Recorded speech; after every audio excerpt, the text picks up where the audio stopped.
May 1, 2023 Unit 3 Review Duties and Responsibilities of Licensees. Ethics go far beyond the law and determine not whether an action is legal, but whether it is right or just. Ethics often precedes the law. Salesperson status: employee versus independent contractor. The sales agent working for a broker is often regarded by members of the public as an employee of the broker. Every real estate broker must have a written contract with a salesperson or broker associates. Most sales agents contract as independent contractors working in a brokerage under a broker's supervision. The broker, not the sales agent, is really the principal's agent. The sales agent is the broker's agent authorized to obtain listings, negotiate sales contracts, and provide other real estate services to the brokerage clients. An independent contractor is one who is engaged to perform a duty but is not under the direct control of the principal. Most real estate brokers use contracts that specify the salesperson is an independent contractor rather than an employee. They take this measure to avoid withholding income taxes and contributing to Social Security. The Internal Revenue Service will treat the real estate salesperson as an independent contractor if the following three criteria are met. 1. The salesperson is licensed as a real estate agent. 2. Reimbursement is based solely on sales, not on hours worked.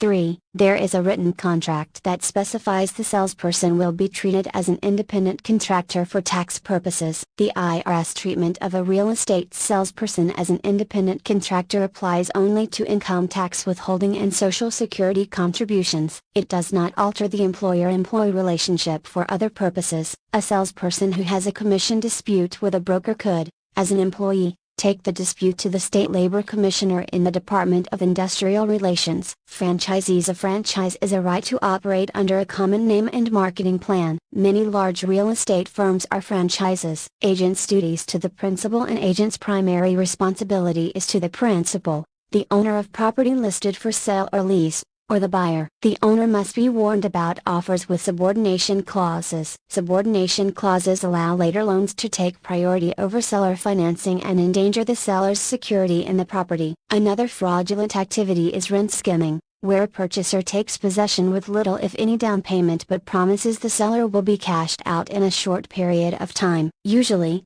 the false promise involves the close of a non-existent escrow. The agent has a duty to reveal all pertinent information. An agent must disclose all offers, including oral offers. The agent cannot make a secret profit. The agent works for the principal and is entitled only to the compensation agreed on. The agent has a duty of confidentiality. Net listings: under a net listing, the agent's commission is all money received for a property over a net amount set in the listing. Before or at the time of acceptance of an offer on a net listing, the broker must disclose to the principal the amount of commission to be received. Option listings: in an option listing, the broker takes a listing combined with an option to purchase. This places the broker in the dual role of agent and principal. To exercise the option, the agent would have to reveal all offers received. This probably extends to oral offers as well as written ones. Agent as buyer: when a licensee is acting as a principal, the agent should inform the buyers and the sellers that he, while a licensed real estate agent,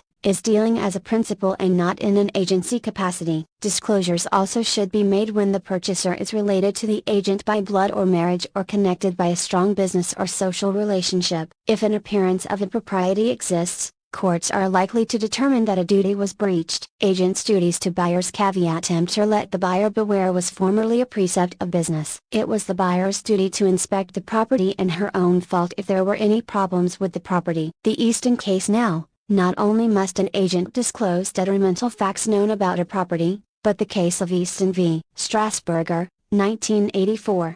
Determined that the agent also has an affirmative duty to find out material facts. A broker's duty of disclosure applies to facts that should be known, as well as known facts. In this case, a home was sold for $170,000 through a broker. After the sale, the property suffered extreme damage in a landslide. Repair costs were estimated at $213,000. In the Easton case, a reasonable inspection would have revealed the problem. Real Estate Transfer Disclosure Statement (TDS) requires sellers to disclose defects that are known to them. The presence of minority group members in the area is not considered a detrimental fact and should not be revealed. In fact, providing such information to a buyer likely would be considered staring. which would be a violation of the Civil Rights Act of 1968. The real estate transfer disclosure statement is not required for business and income property. Courts generally have held that as is applies only to specific named items or to obvious defects that would be seen by a buyer.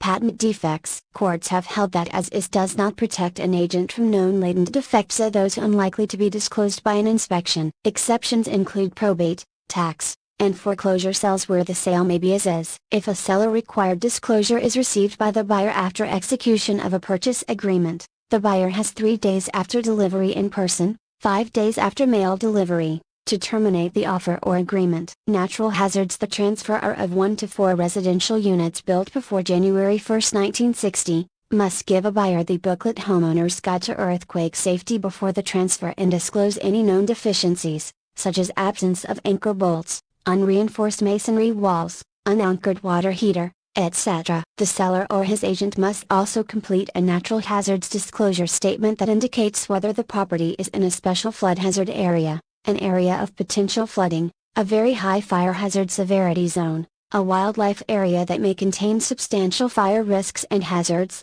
an earthquake fault zone, or a seismic hazard zone. Death on the premises. California law formerly provided that an agent had no duty to disclose death on the premises after 3 years. Neither the owner nor the agent are liable to the transferee for failing to disclose that an occupant was afflicted with HIV or AIDS. Megan's Law concerns the registration of sex offenders and making information regarding sex offenders available to the public. Other disclosures. There are a number of other disclosures, including the following: A. Construction defects and breach of warranty claims. A. Melrose bonds. A. Farming area disclosure. A. Mining operations disclosure. A. State tax withholding requirements. A. Foreign investment in real property tax withholding. A. Presence of carbon monoxide detectors. A. Energy conservation and thermal insulation disclosure. A. Importance of home inspection notice. A. Home energy rating system. A. Non-residential energy use disclosure. A. Water conservation plumbing. A. Smoke detector notice. A. Carbon monoxide detector. A. Homeowners Association disclosures. A. Military ordnance locations. A. Window security bar presence. A. Water heater bracing. A. Septic system disclosure. A. Methamphetamine contamination order. A. Industrial, airport disclosure. A. Gas or hazardous liquid transmission repairs. A. Title insurance importance. A. Supplemental tax bill disclosure. A. Negotiability of real estate commission. A. Sales price. Unit 3 Duties and responsibilities of licensees. 75. A. Structural pest control inspection and certification report. A. Affiliated business arrangement disclosure. Agents may not use blind ads to attract buyers. A blind ad is one that fails to indicate that the advertiser is an agent and not a principal. Fraud is intentional deceit to induce a party to act to his detriment. Misrepresentation is the intentional or unintentional misstatement or concealment of a material fact. Puffing is a statement of opinion that involves information that a consumer would not rely upon and does not involve a material fact. The largest association of brokers is the National Association of Realtors, a registered NAR. The state organization of NAR is the California Association of Realtors, a registered CAR. The word realtor, a registered, is a trademark word, and it is a violation of the law for a person who is not a member of the NAR to use the realtor, a registered designation. To work with subagents, the broker must have the specific approval of the principal. The Sherman Antitrust Act was enacted to prevent businesses from conspiring to control prices and/or competition. Penalties for violations include fines up to $350,000, damages, court costs, and up to 3 years imprisonment. The act is enforced by the Federal Trade Commission. Antitrust violations include the following 4. 1. Price fixing. It would be illegal for a group of brokers to agree on minimum commissions that they would charge. 2. Market allocation. Agreements of firms to divide a marketplace geographically or by type of service would be a violation because it would tend to reduce or eliminate competition. 3. Group boycotting. Firms may not agree to refuse to do business with a firm or an individual. As an example, it would be a violation of the Act for 2 or more firms to agree not to allow another firm to show their listings. 4. Tie-in agreements. Agreements that require a business to buy additional goods or services in order to get the goods or services desired would be illegal. An example of a tie-in agreement would be the requirement that the buyer agree to keep the property insured through a firm controlled by the broker as a condition of submitting the buyer's offer. The Cartwright Act, Business Professions Code, is California's Antitrust Act that prohibits agreements restraining trade. A federal violation is likely to also violate the state law, which provides for penalties for individuals up to $250,000 and imprisonment up to 3 years. A California real estate licensee can pay a referral or finder's fee to a non-licensee for an introduction. Summary: while our laws set the minimum standard of acceptable conduct, ethics go beyond the law to what should be. Understanding ethics is important to the real estate licensee because ethics precede the law. What apparently was legal, but unethical at the time of an action, might later be determined to have been illegal by our courts. Licensees who use the law alone as a standard of conduct could find themselves facing great liability. Employment contracts between brokers and salespeople often specify that the salesperson is an independent contractor. The reason for this type of contract is to avoid withholding tax and Social Security contributions by the broker. The IRS will consider real estate salespeople to be independent contractors if minimum conditions are met. The California Department of Real Estate, however, regards a salesperson to be an employee of the broker. The broker is liable for the wrongful acts of the salesperson within the scope of employment. The agent's primary duty is to the principal. The agent's conduct must be governed by what is in the best interests of the principal. The agent not only must be honest with the principal but also must protect the principal from the dishonest conduct of others. The agent also must be particularly careful to protect the principal's interests when the agent has an interest as well, such as in the case of a net listing, an option listing, or when the agent is also a buyer. The agent's duty to buyers is much more than simply revealing anything detrimental about a property that the agent is aware of. The agent has an affirmative duty to conduct a reasonably competent and diligent inspection of residential property and to disclose to prospective purchasers all facts materially affecting the value of the property that such an investigation reveals. The seller of 1 to 4 residential units also has a duty to disclose known defects to a buyer. Both the seller and the broker must execute the real estate transfer disclosure statement. Neither the principal nor the agent can avoid liability by selling property as is applies only to obvious defects and offers no protection to agents and owners from hidden defects that they knew of but failed to disclose. Although brokers have no legal duty to cooperate with other brokers, they should be aware of the liabilities and responsibilities imposed by subagency. The Sherman Antitrust Act makes it illegal for businesses to conspire to control prices or competition through price fixing, market allocation agreements, group boycotting, or tie-in agreements. Buyers did not have the duty to disclose to sellers material facts that they are aware of. Unit 3 Duties and Responsibilities of Licensees. Unit Quiz 1. Ethics is best described as b. Doing what is right. And the best test is the golden rule. 2. In selling listings of another broker, a real estate salesperson is directly responsible to a. his broker. Direct responsibility to employer. 3. Which statement is not an IRS requirement for a real estate salesperson to be treated as an independent contractor so that the employing broker can avoid withholding taxes and Social Security contributions. A. That the salesperson have a valid California real estate license. B. That reimbursement be based solely on sales and not on hours worked. C. That there be a written contract that the salesperson will be treated as an independent contractor for tax purposes. D. That the salesperson work without supervision, not purposes. D. That the salesperson work without supervision. The broker has a supervisory duty. 4. A broker would most likely be responsible to salespeople for C. Workers' compensation. 5. Commission disputes between a broker and salespeople would likely be referred to the A. State Labor Commissioner. 6. An unlicensee may properly be paid a finder's fee if she b. Introduce the parties to the licensee. 7. In presenting to an owner 2 identical offers requiring seller financing, which act of the broker would be wrong?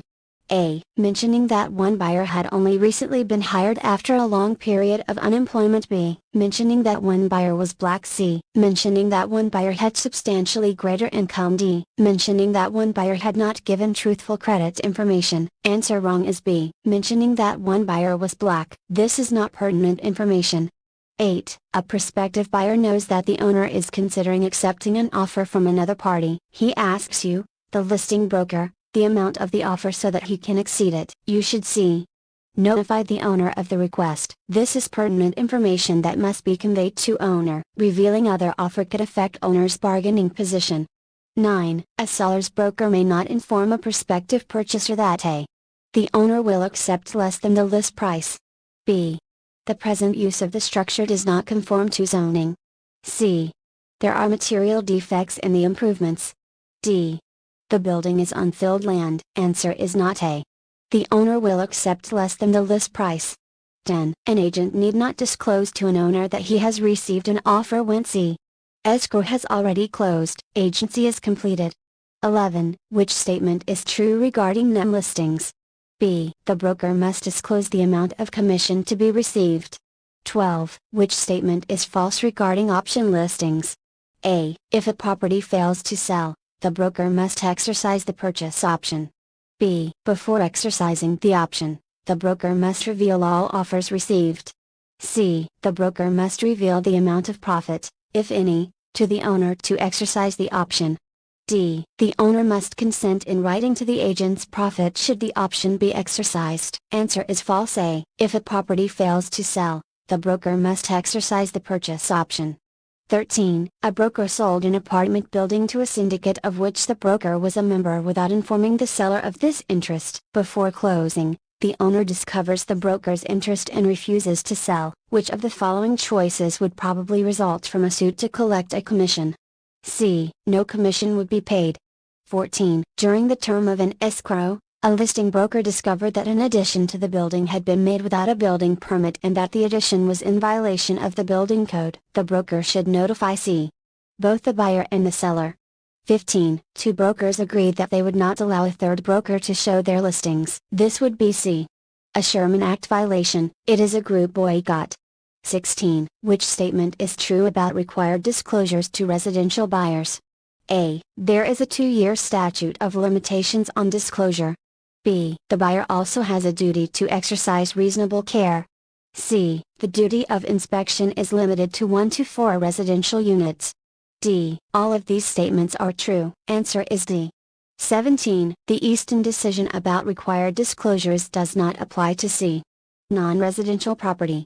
18. An agent would most likely have to inform a prospective purchaser about the A. Persistent mold problem. 19. Which is an example of blind advertising? B. Failure to indicate that the advertiser is an agent. 20. In selling a commercial property, an agent's duty to the buyer includes B. Informing the buyer that the zoning is not appropriate for the intended use. 21. A broker told prospective purchasers, "You will love living in this neighborhood." After experiencing problems with their new neighbors, they sued the broker for this false statement. A court would likely determine the statement was C. Puffing. A statement of opinion. 22. A listing broker is not ordinarily responsible for wrongful acts committed in the course of a sale by C. A buyer's agent. 23. An agent may pay a fee to an unlicensed party who D. Introduces the buyer to the broker. 24. Which statement is true of the buyer's duties? D. Buyers have no duty to disclose material facts to the seller. 25. Buyers must disclose to sellers A. Any information they have of which the seller is unaware. B. The purpose of their purchase. C.